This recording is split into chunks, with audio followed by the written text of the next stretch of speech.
Hello my lovely people, how you doing? This is your girl Linda Kenyita and I am with Mr. Super Dog Trainer. I'm Meshuki, head trainer, Buxton Dog Training Academy. And we are Buxton Dog Training Academy and welcome to our YouTube channel. Yeah people, like us, like our content, subscribe and share our comment so that we can be able to educate one another about dogs. This is for dog lovers, this is for people who care about their dogs. And today we are seated because we want to have a very important topic, and that is to do with protection dogs.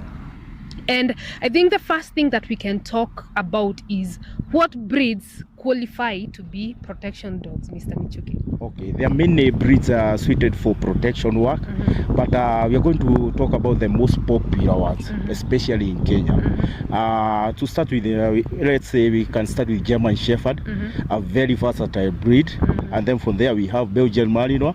They are becoming very popular in Kenya and East Africa in general. And then we have breeds like Rottweiler. We have Dobermans, also very good. We have Bobe, although not as versatile as a German Shepherd or Belgian Malinois, but they can still do protection work. Yeah, we also have some which are not very common in Kenya or in Africa, like Cane Corso. They can also do protection work. So first we are going to talk of the most popular breed we have around. Okay. Yeah. So of all the dog breeds that you have mentioned, and let's say somebody out there is looking to acquire a protection dog, and this is a question a lot most people call me asking, like, I'm looking for a protection dog, what factors should somebody consider before they get that protection dog that they are seeking for? Okay, the first thing is the breed. Yeah, is the breed suited for you? Like let's say a Belgian Malinois, you know, is a very active breed. So you need to also be very active, have time for the dog and such kind of thing. And then size is also a factor when it comes to protection dog. Like you see, the small dog people call here Chihuahuas, although they have a tendency to call any small dog is called a Chihuahua, but actually a Chihuahua is a pure breed dog from Mexico, a very small one. So of course you can use a small dog as a protection dog. So in that regard, I want us to consider from medium-sized dogs up to large dogs. Like Belgian Malinois is a medium-sized dog, and then we have bigger dog like Rottweiler. Size is also an intimidating factor of which you require in protection. Yeah, and then another thing you need to consider is the level of training. Yeah, is your dog, how well is your dog trained? And in this point, it's worth noting that the longer the dog is trained, the more costly it will be.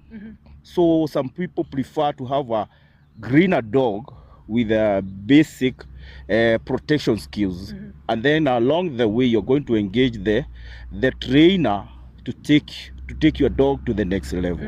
Or you can buy a fully trained dog, and in that case you expect the dog to be around 1.5 years to 2 years. So that means the trainer has taken a lot of time to create that dog, which automatically translates to a higher price. So that's something you also need to consider. And then you also need to consider the climatic condition at your where you intend to use the dog. Like let's say we have a very good dog we can use as a protection dog. Comes from Russia. It's called a Russian mountain dog. Have you seen that dog? Yeah, and I'm also thinking it goes also by the Caucasian Shepherd. Yeah, it's still the same dog. Yeah, with a very thick coat. That's because they were bred to work in very cold climatic condition. But once you bring that dog, as I said, it's a very good protection dog. But when you bring it over to the tropics, it can't cope. It will not be comfortable because most of the time this place is hot. And being hot, that dog having a thick coat to have a problem, and of course it will not going to work as it's supposed to work. Okay. Yeah. I have a point here that I would want you to look at. Is the breeding of a dog a factor to consider? Of course. Of course, is a factor. And I was to be very, what do I say? Let's consider our local situation here. You have seen very many breeders coming up, but actually they're not breeders. There are people who are coming here, they just want to buy a male and a female dog, and then they start breeding. And in the process, they call themselves breeders. Those are, they're supposed to be called backyard breeders. And in fact, what they are all about is puppies. They want to produce puppies in large numbers so that they can get money out of breeding. But breeding goes beyond that. Breeding is all about passion. The good breeders we have, they are not oriented, they are not money oriented. They want to perfect the breed. But that's what we are lacking. Very few breeders, as in responsible breeders we have, especially here in Kenya and in Africa in general. And that has come to affect the breed so much, like a German Shepherd, because that's the most popular breed here. We are seeing a very right now what we are producing, or many so-called breeders are producing very weak dogs in terms of temperament, very weak dogs in terms of health. You see, and it's all because they are not responsible. They don't want to do the homework behind the breeding. Because good breeders, their dog doesn't come cheaply.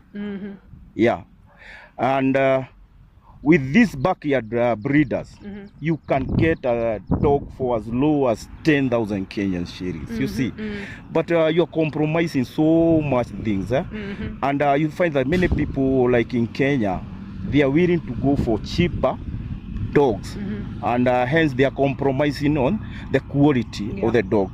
So breeder is the breeder himself, the one who bred the puppies, is a big factor. You need to do the background check.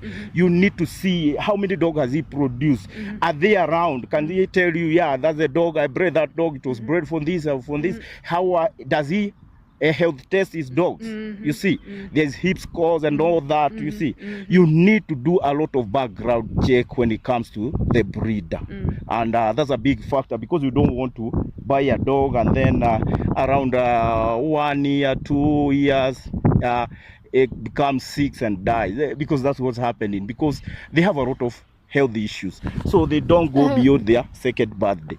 Actually, that's something I wanted to touch on, that because now it's been a while since I've been in the dog circle. Let's call it an industry, or knowing people, and I've interacted with a lot of breeders, whether they're the so-called the good ones or the backyard ones. I have interacted with a lot of breeders, and the one thing that I've learned is that sometimes you'll find somebody just asking, you have a male dog, you have a female dog. Somebody is buying a dog and they are telling me, like, I want a male dog, I have a female one, I'm looking for a dog that I can breed. So, and then there's the other side of the guys who are acquiring the dogs. Now these are complaints I'm getting. Linda, I bought this dog at this price, and then my dog is sick, my dog died. Then, you know, there's that lot something that is going on. So if you're looking to buy a dog, especially a protection dog, that you're going to invest in, even in terms of training, because it is not a cheap thing, that's a very, very huge factor to consider. Because at the end of the day, you might end up buying a dog cheaply, but it dies at 2 years. And then, one thing I can add, okay, you see the dog culture is growing. You see, right now, Kenya is moving to the middle class level, you see. So people right now, they can afford dogs as pets. They want protection dog, you see. So all we need is to educate them. We can't compare ourselves with countries like, you see, Britain, USA. You see, their culture has been there for a very long time. Their dog culture has been there for a very long time. So all we need is to educate our people that when it comes to a dog, you need to consider the breeder. And then it's not about breeding this, because these are male German Shepherd, and then someone else there has a female, you can automatically breed them. It doesn't work that way. Okay. So it's all about education. We need to educate our people. Okay. Yeah. Now, another factor that has come into my mind, with the different breeds, do we have health? What are the health challenges? Do they have the same health challenges when it comes to our environment? Okay. Okay. I've been having Rottweilers for quite some times now. And one thing, I'm a very big fan of Rottweiler for that sake. And one thing I've noted about Rottweiler, very good protection dog, but they have one downside. They are prone to very, like tick fever is a very big problem to Rottweiler dog. You see, so it always need to be on medication to prevent tick fever, and even during when they are puppies, they are more prone to get parvo. You know, the parvo virus, which mostly kill puppies at around 2-3 months. They are more prone to get parvo than other breeds. You see, so health-wise they are a bit sensitive, despite being very good protection dog, very tough, but they are health-wise they are a bit soft. You see, and then I've also owned, I have a Belgian Malinois and I have a German Shepherd. Belgian Malinois is one of the hardest dogs you ever come across. Having to see a Belgian Malinois getting sick, something very hard, something very, very hard. And then we have a German Shepherd. And when we talk about German Shepherd, I hope you understand we have two types of German Shepherd. We have the shoreline. Shoreline are mostly bred for their beauty. Their, you see, for form. You see, we want this kind of aggregation. We are looking for this color. We are looking for this size. Yeah. So those breeders who breed a shoreline, they are mostly focused on the outward look. And then we have the working line. In the working line, the breeder is more focused on the function other than form. You see, can this dog work? Does it have the temperament to work? Is it healthy enough to work? So those are the kind of, so anytime you mention a German Shepherd, you're supposed to know exactly what kind of dog you're looking for. Either a shoreline or a working line. So working line, I find them very healthy. Yeah, most of them are healthy, especially which are bred by responsible breeders. And again, we need to emphasize on responsibility in breeding. So those who are bred by responsible breeders, they tend to be very healthy. They have all the qualities for protection work. So I would advise anyone looking for German Shepherd to do protection work or personal protection work to go for working line. Or at the same time, I'm not disqualifying the shoreline. You find some very good characters, although let's say 10 out of 100, which can do protection work. So there's still some which are bred from a shoreline, but they can still do protection work. But most of them will not do. So that's a very big factor. Yeah. Now, a question here. Does the size of a dog matter when it comes to its functions? Of course. As I told you, you not have a Chihuahua as a protection dog. You see, you need that intimidating factor, and that comes with size. And then we always say, but I would say, in this case, I would say, let's start from medium-sized dog. You see, and we always say that it's not about the size of a dog in a fight. It's the amount of fight in a dog that determines the outcome. So you can have a medium-sized dog like a Belgian Malinois, but it has so much fight in it that it can even be better than a boa boil or a cane corso or those big dogs. You see, the willingness in the dog to fight. You see, that's determines so much. Now, when it comes to our local culture and the way we've grown with dogs, there are many myths about dogs and how aggressive a dog can be and how well a dog can protect you. And some of these myths, some of these things people do to their dogs back at home, they are very ridiculous. So let's debunk those myths. Does feeding your dog chilies and some illicit things make it aggressive? Okay, that's just a myth, but practically it doesn't work. You see, what you need in a dog is all about the genetics, how the dog was bred. Anything external, what you're feeding the dog, have very minimal effect, like chilies. Feeding a dog chilies, you see, you're just abusing the dog. There's nothing you're going to get. They believe that once you feed the dog chilies, going to make them more tough, you see. They'll be more aggressive, you see. But it doesn't work like that. Even bang, you see, there's some people who put bang in their food, expecting the dog to be more aggressive, but it doesn't work that way. So I can just tell you, those are myths. And as we have said, this culture is still very young in Kenya, so we just need to educate our people. The other myth, having your dog kennel in the darkest corner of your homestead. The darkest kennel, like no doors, no opening, no interaction, and no interactions. And then there's another one I heard that you dig a trench, like an underground trench, and you store it there until like I don't know what. Yeah, I've seen that. With the with the less educated people, you see, they claim that if you can seclude your dog as much as possible, maybe you keep in a very dark kennel somewhere, it doesn't get to interact with the people, to become aggressive.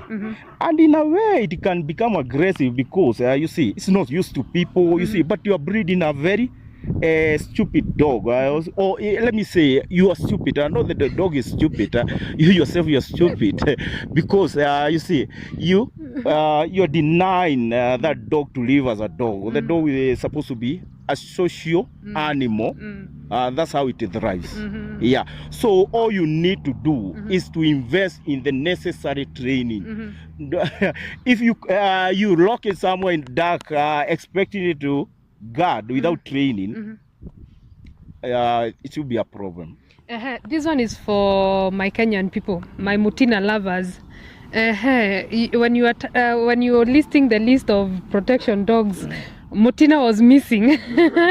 Can Mutina be a good protection dog? Like if what I have is my Mutina, can I train it to be a good protection dog? Okay, I know. For those who don't understand Mutina, Mutina is Kenyan slang for locally bred dogs. Also, that means these dogs were not bred by a professional breeder, as in they just breed by themselves. Yeah, and one thing I can say about those dogs, you can't just write them off.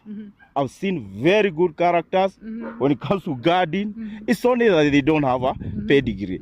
You see, why we prefer purebred dog is because we can get something we call consistency.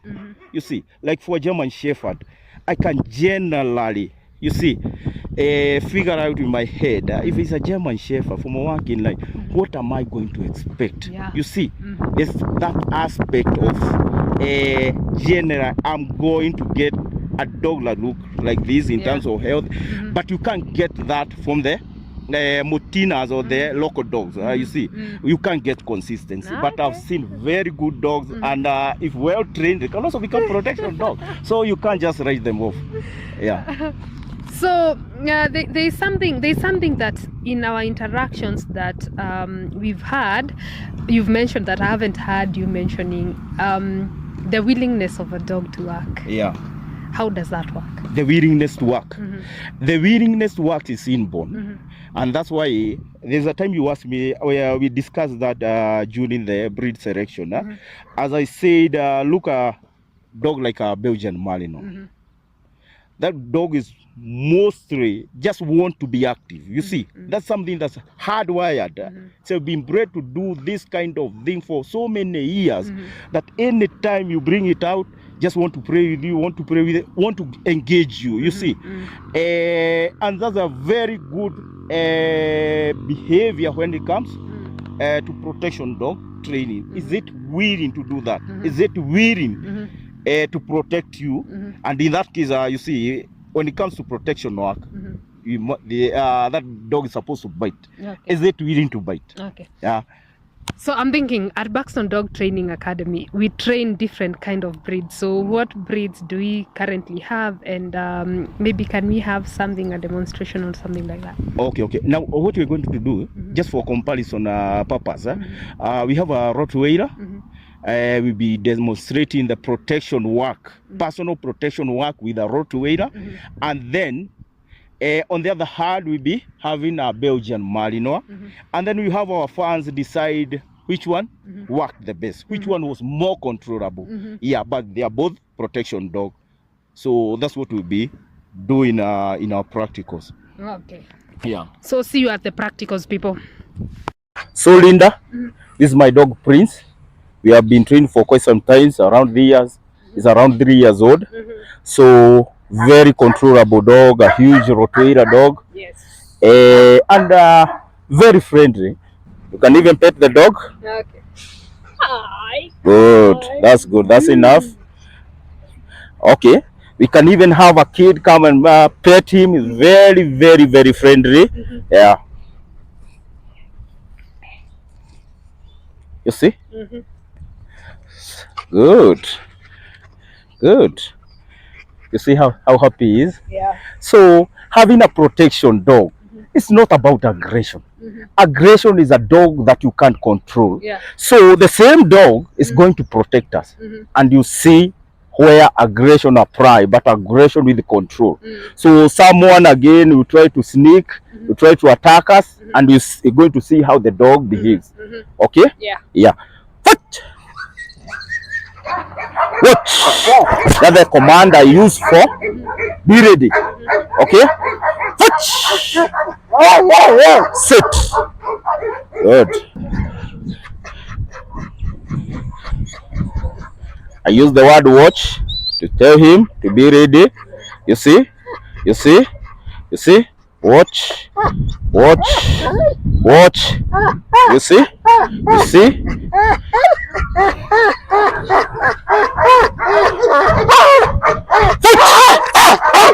Sit. Good. Good. Good. You see? You see how hard he's fighting? You see? You see? Even if the decoy puts pressures on him, he's still fighting, huh? Still fighting, even holding his legs. Huh? You can't go anywhere. I have you. Now, let's see whether I can get him out of the bite.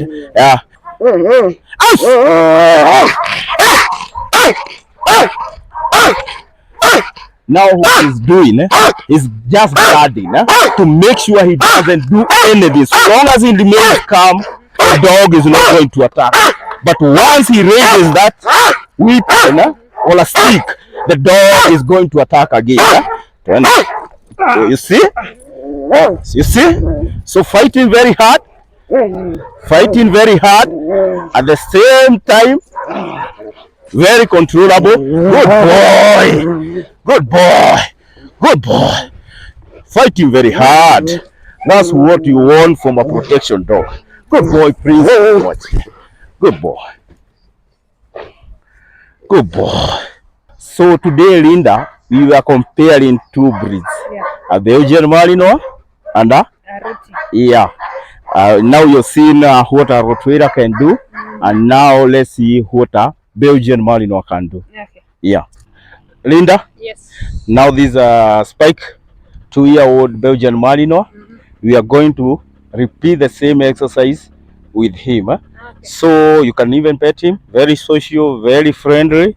Hi, Spike. Yes. I heard you love love. Good. You love. Now let's see what you do when it comes to protection. Okay. Yeah. I don't even need to tell him anything. He's just going to judge the situation and know when to attack. Go! See how fast he went for him? See how hard he's biting?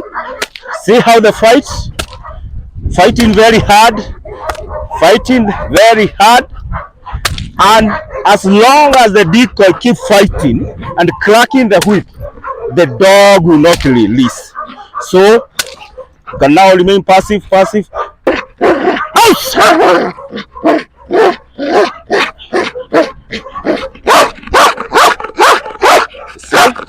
When asked to release, the dog can still release. But as long as the decoy keep fighting, the dog will keep fighting. Fighting. As long as the decoy keep fighting, the dog, okay, keep fighting. Okay, passive. See? Can still ask him to release, and he releases. Now he's only going to bite again. Now he's adding. He's only going to bite if the decoy tries to attack him. Okay, again. You see? Again he attacks. And that's what. So again, protection dog is all about control. If you can't control your dog, it's better you don't have a protection dog. Good. People, if you cannot control your dog, it's better just have a pet. Don't go for a protection dog. Like, make it a pet, because without control, there's nothing. And we have seen two dogs, a Rotty and spot there, a Belgian Malinois. Which one is your which one are you aligning with? Okay, I'm already in love with the Belgian Malinois, so I'm biased. Like, it will always be spike. So give us your comments. Which is your favorite dog breed with regards to protection? And who was fighting harder between the two? Let them tell us. And who was fighting the harder between the two? Yeah. For personally, one thing I realized that is mine. Yeah. Prince, the Rotty was fighting harder. Yeah. But Spike, the Belgian Malinois, he's fast. He's like, the way he moved, he's like a bullet. You see, the Belgian Malinois is faster than the Rotty, but the Rotty bites harder than the Belgian Malinois. Yeah. But I think also that comes with size. Yeah. As you see, this is a medium dog, so of course, with smaller size comes speed. With a bulkier size, the speed is a little bit compromised. Okay. Yeah. So guys, there you had it. Today we have compared the Rottweiler and the Belgian Malinois. And in our protection series, the next time we will be comparing a Rotty and a German Shepherd, a working German Shepherd, a working line German Shepherd, who is more capable in protection work. Okay. Yeah. So guys, keep watching and keep subscribing. Good boy.